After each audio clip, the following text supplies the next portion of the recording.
I remember running one day. This was years ago now. I lived a little bit further south, was jogging down the Hollywood Beach boardwalk. And that particular day happened to be a struggle. I think I just underestimated the heat and, felt beat up on my way back.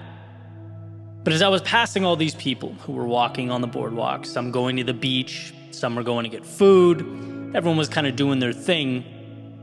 I just remember thinking how funny it was that in that 1 second glance that happens between two people as they pass one another, that no one I was passing knew how awful I felt. And they'd never know. It felt odd to me that so much hurt could be hidden in plain sight. Not that in a million years I'd want them to know or they needed to know, but it's the idea that this bridge between their world and mine would never be crossed, that my little hell was a secret the Hollywood boardwalk would keep forever.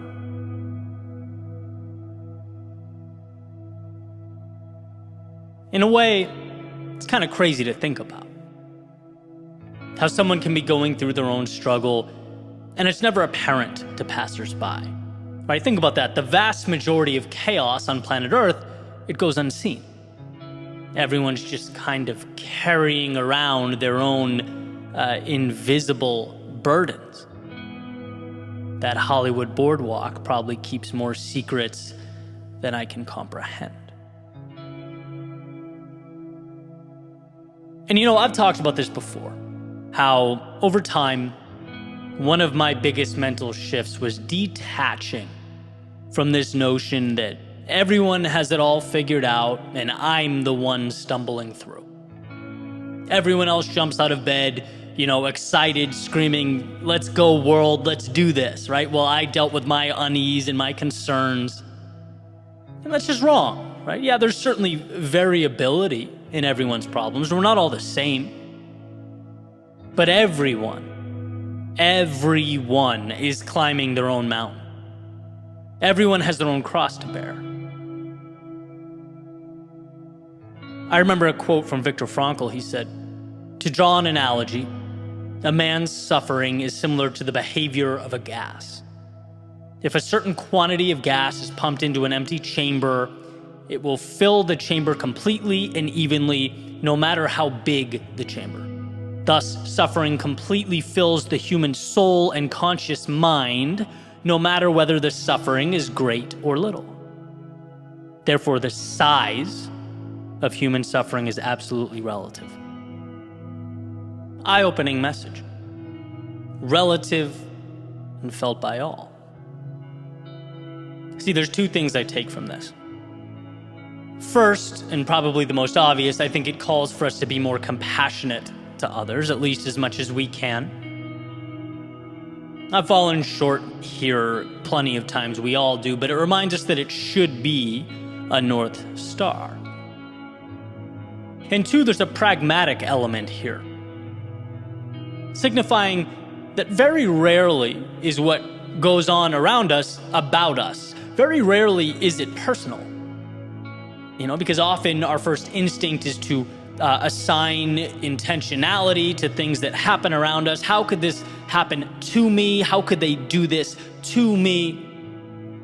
And in truth, it's just not about you.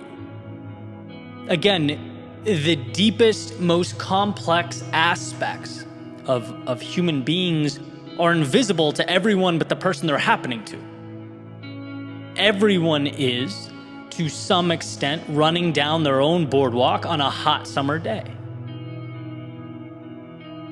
So going back to that example, let's make up a scenario. Let's say I clumsily bumped into someone, ran too close to them. They could think jerk. They could think get in your lane. They could think pay attention, have some respect, I'm walking here. But would that situation be the product of my disrespect? Or would it be the fact that I'm exhausted, that I'm hot, that I'm dehydrated and only counting steps in my head? Buildings could have been collapsing around me and I would have had no idea. I'm focused on making it through. See, there's value in understanding this. So much value. The world is not working against you. It's comprised of 8 billion souls with different movies playing in their heads, and you can get more from it when you understand that. You can be more valuable when you understand that. You can give yourself more grace when you understand that. People cannot see your pain and you can't see theirs. But it is a shackle being removed to take life's events less personally, less seriously even. As you create something beautiful in your own world, understand that there are no true adversaries. I remember reading in the Four Agreements a while back, and this is kind of a sloppy paraphrasing, but people don't do things because of you. They do things because of themselves. And so, as you run your race, as you make your way into the world, understand that everything around you is assigned value by you. And those passers-by aren't for or against you. They are in the midst of various personal journeys, trying to run their own races, as are you. Look, the sun is hot. That humidity can be suffocating. The path laid out before you is long. These are tough obstacles that you have to overcome, that we all have to overcome. And in time you will. But don't create additional adversaries that do not exist. Don't imprison yourself with stories that don't hold up. It's not all about you. And understanding that, as it turns out, can be what makes all the difference.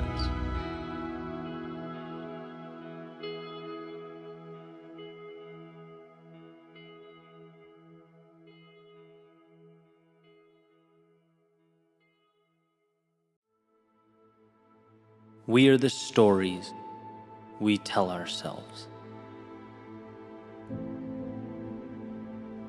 I used to tell the maybe someday story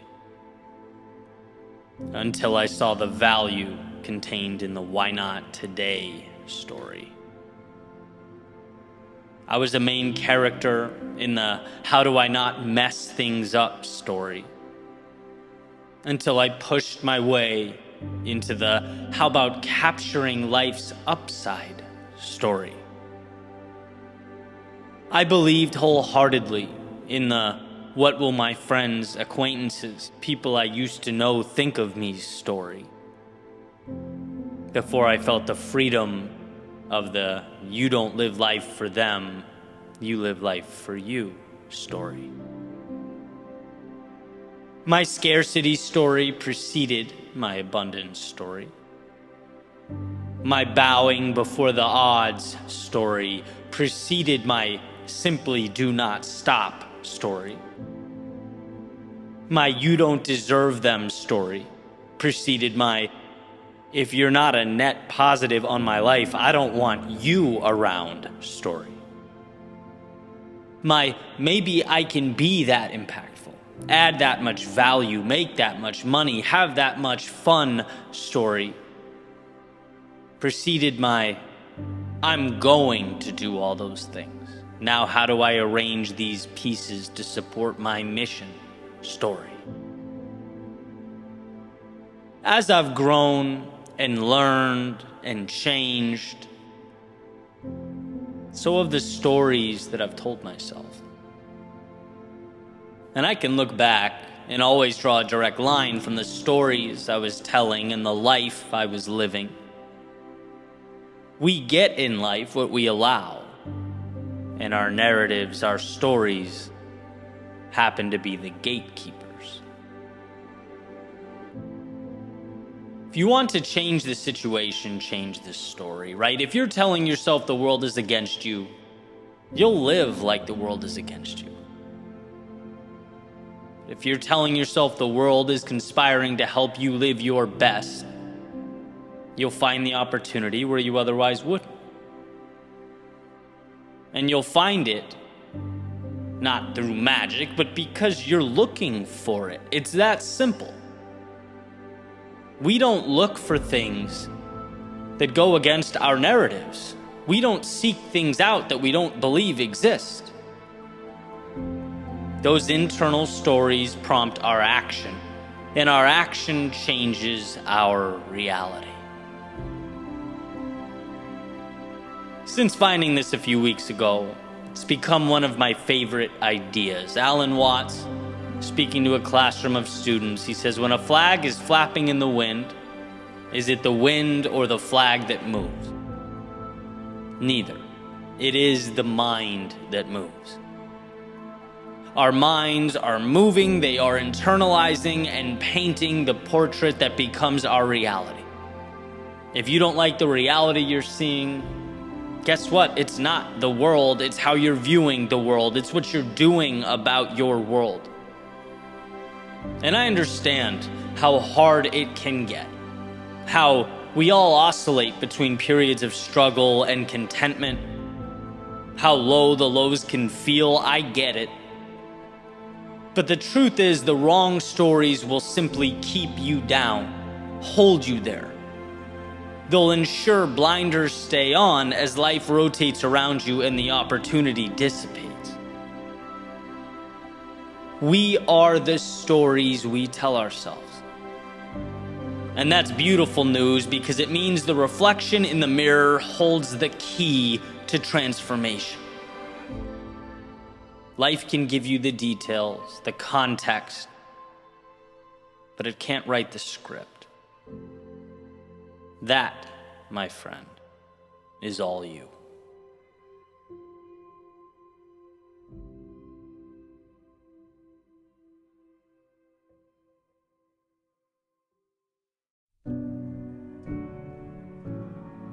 It's impossible to know how this story ends. I don't think we're expected to, nor do we need to. But we do need to be willing to light up the 10 feet in front of us. We need to be willing to illuminate the now. It's how little nothings transition into those very meaningful somethings. One illuminated piece of the puzzle at a time. They say that complexity is the enemy of progress. Things seem too big, too far away. When all the world appears dark, we pause. We become crippled by how much we don't know. We hide in the shadows of life's unknown. But I have, and hopefully will until my final days, hold on to the idea that we have within us enough light, just enough light, to brighten up the path before us, directly in front of us. It's always been just enough to get through anything. When the world is dark, you can't see the hand in front of your face, it will always be true that you possess the ability to cut through that darkness, to highlight the next stepping stone. There's just enough light to collect the data and information sufficient to make one more logical decision. One more. To take one shaky and uncertain step. It's amazing what they become over time. See, I've spent some time in that metaphorical darkness. I've also been in the light. I've believed, I've had all the answers and been brutally humbled by life. There have also been times where I bet on myself when the odds were small and emerged victorious. Whether up, down, high or low, the saving grace was remembering that if I turned the light on, the headlamp initiating from my eyes and projecting out into the world, it would always provide enough for me to do perhaps the most important thing I'm capable of doing, moving forward. There's no skipping in life, no jumping races to arrive at any particular finish line. But there is always enough to carry on. This realization has been interesting to me. Our struggle, when it emerges, it's usually not derived from an inability to do the right thing. It's not like we're missing something. No, our struggle comes from thinking we need more than we do. It's frustration that our goals are so big and so far away and so out of reach. We lose sight of what we can control, blinded by a standard that no human can live up to. Stop beating yourself up for not being a god. No mere mortal ever leapt a mountain. Everything is not the goal. One thing is the goal, and you are capable of one thing. Everyone is capable of one thing, one little action to initiate momentum and push you further into that unknown. But where? You might wonder. I need to know where. To which I say, breathe. Because the wheres make themselves known when you're in motion. As you move forward, the wrong destinations prompt you to learn and then self-correct. And the right ones inspire you to push further in their direction. Both valuable, right? The only way to lose is not go. The only way to lose is to say, because I don't have it all figured out, I'll remain right here. Like a toddler refusing to put a puzzle together because he can't see the completed mural in each individual piece. The whole point is to put it together. The fun is to put it together. The growth and the value is in putting it together. And I get it. We want to know, right? Humans want to know. That's why evolving is hard. We have to be okay with not knowing. And that's what life is about, formulating your hypothesis and then letting the data derived from your progress alter your approach. That data is not gifted to you while you stand stagnant. So the question is, will you sign that dotted line? The one that says, when you can't see the mountaintop, what you will be left with is solely trust in yourself that you can bring it about. It's easy to say yes when the sky is blue and the birds are singing. But amidst the storms, when your mind begins to whisper that perhaps it will never end, when it begins to ask you if there was ever even a point, after all, look around, there's nothing but gray. That is when you have to remember the rules of the game. That's when you have to remind yourself it's not about knowing, it's about trusting, about creating puzzle pieces, not finishing murals. Anyone can create just one puzzle piece, and then just one more, and just one more. Because yes, it's difficult, as is life, but you'll remember why as you move into the storm and watch all those little pieces connect around you.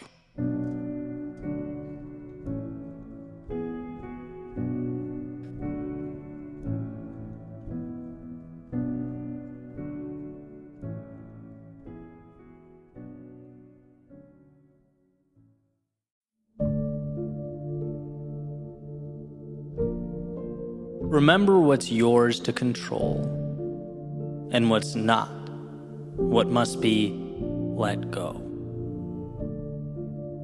Remember that nothing is so futile as attempting to move the immovable or change the unchangeable. Remember that your greatest strength is focusing your time, talents, and efforts, exhausting your energy on that which you can control. And sometimes this distinction hurts. But to fail to see it is to shackle oneself to delusion. Right? You can complain about the weather all day, but to complain about it, to focus on it, to be stuck in it is not going to change it. Your time would be better suited looking at how to adjust yourself to it. And that's what life repeatedly tells us. There's plenty we aren't happy about, plenty we wish we could change. But to stay there in that space is to forfeit your greatness, your strength. Why? Because there is so much you can control, so much you can do. You can always position yourself to succeed. But that calls for first separating what's yours and what's not. Right? There are people I wish were different. There are situations I prayed were alterable. There are outcomes that are given without my asking. That's just life. And a losing mentality is to fight that, to feel anger or resentment at the people that let you down. Why couldn't they be how I want them to be? It's to dwell on the situation that occurred despite your wishes. Why couldn't it have just happened my way? It's to refuse to acknowledge the outcomes that have already materialized. Right? Why couldn't it just have evolved differently?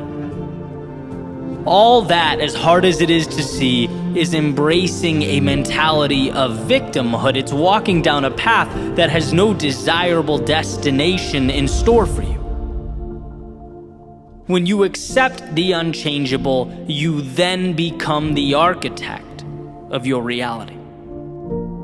Sure, people, places, and outcomes weren't always the best, but now you ask, how can I navigate around it, or better yet, use it to my advantage? It is, to use the famous metaphor, not shaking your fist at the wind, but building sails for your boat, creating a path to take you somewhere new. So let the energy, the time, and emotion that's wasted on the immovable dissolve.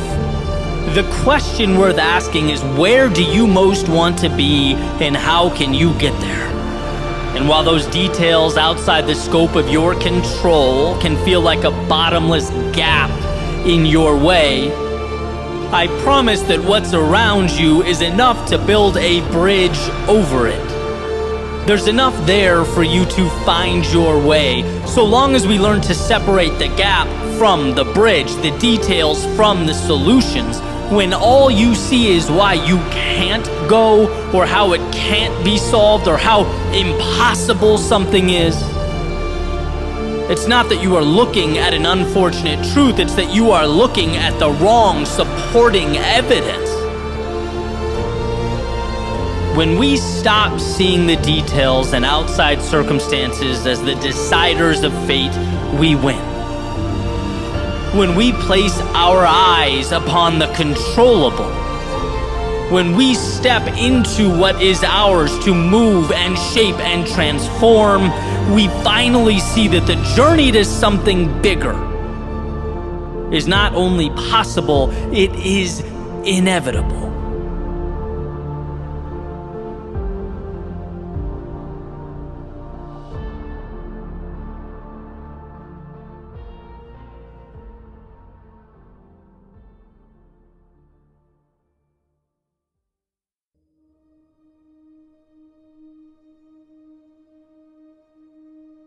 The road to this moment wasn't an easy one. There were times where you thought you knew, but simply didn't. There were plans made that drastically differed from the ones fate had prepared. There were days that made you question yourself, your beliefs, that made you ask, what is my purpose? Look, to live is to have felt these things, asked these questions, to have seen firsthand the discrepancy between what we draw up and how life unfolds. And I think about this discrepancy often. The swings and misses, they hurt. You know, that quick shiver you feel down your spine when thinking about the wrong turns made. The tugging at your heartstrings when reflecting back on things said, or perhaps worse, left unsaid. It's easy to get lost in that feedback loop, letting the past dictate the present, letting yesterday define today. But here's what I've come to see as the truth. To experience the things that make life beautiful, we have to be vulnerable in a way we otherwise wouldn't. Open ourselves up to an unknown that, we could have skipped altogether if we really wanted to. All that pain, all that hurt the past provided could very easily be the reason you shut down, the reason you play small. That hell you walked through could be your justification for never stepping out into the chaos of life again. That would, at first glance, appear to make sense. Seem ideal, even. But that pain could also be the reason you look around you and say, after all that, after experiencing everything life threw at me, I'm still here. And as I stand here now, I'm looking out at an array of possibility that is infinite. I'm equipped with an understanding and a worldview that was once foreign to me. I'm armed with a perspective that has changed my life for the better. By stepping out into the often dangerous, brutal, unforgiving world, I have elevated myself. And that has made all the difference. And while it may feel intuitive to run from a reiteration of yesterday's pain, it's wisdom that urges us to instead use that pain as a multiplier. The key to something more, something miraculous. Not to cower because we once endured it, but to stand tall because we overcame it. And that's what we often miss. We can think back to the adversity, sure, but we're often unable to see how that adversity shaped us. Our own strength, it's never going to scream out at us. It's never going to let us know it's there. We have to take the time to acknowledge its presence. We have to peer over our shoulders to see how far we've traveled. We'll always have obstacles before us. But if we don't stop and assess, we won't see that the obstacles have gotten bigger. Not because life's gotten harder, but because our own evolution has permitted us to step into bigger arenas. It has equipped us to take on larger adversaries. A simple willingness to be vulnerable has become the flame that lit up your soul. So the question is, will you step out? Will you see that vulnerability not as a crack in the foundation or a chink in the armor, but as strength? To love, it requires accepting a susceptibility to being hurt. To play the game requires an acceptance that you just might come up short. To bet on yourself means understanding that you might fall right on your face. To want more than you have now means acknowledging that you might be humbled along the way. This is what it means to live. giving a piece of yourself in order to acquire that which means the most. The torturous, often counterintuitive willingness to step out into the darkness of night when your heart races and your mind moves 1,000,000 miles a minute. That's vulnerable. That is power. And it's an investment in a tomorrow that otherwise would not have been available to you. You are not your past. You are the wisdom derived from its lessons, the courage removed from its trials, and the hurt that was perhaps at one point the only thing you felt. It's not your reason to shrink into yourself. It's your reason to step back out. To say to the universe, I have the strength to again dance with the unknown. To risk the short-term discomforts that life often hands out like candy in exchange for the chance, years from now, to look at your reflection and say, I got back up. I did the hard thing. I followed my heart.